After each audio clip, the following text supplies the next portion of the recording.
എന്ന് പറഞ്ഞു.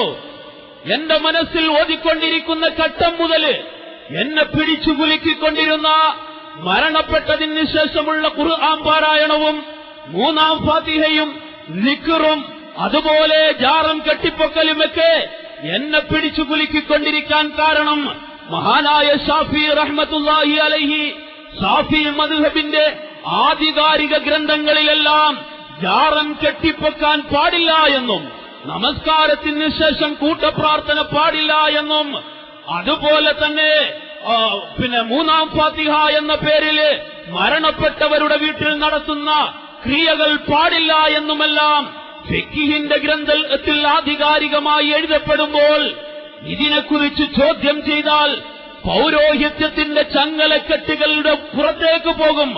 അതുകൊണ്ട് പാടില്ല മക്കളെ എന്ന് ഉസ്താദുമാര് പലപ്പോഴും പറഞ്ഞു പിന്തിരിപ്പിച്ചിട്ടുണ്ട്.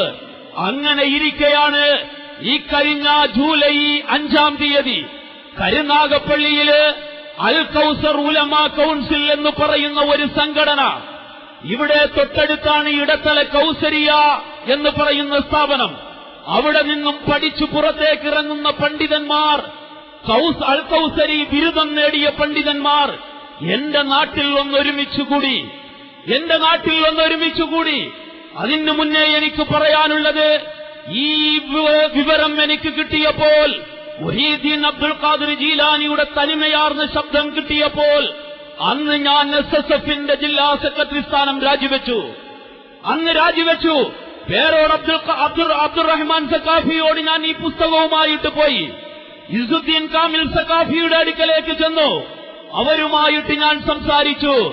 അപ്പോൾ അവരുടെ നാവിൽ നിന്നും എനിക്ക് കേൾക്കാൻ കഴിഞ്ഞത്, നിനക്ക് വഹാബിയുടെ ചുവയുണ്ട് എന്ന് തോന്നുന്നു എന്നായിരുന്നു.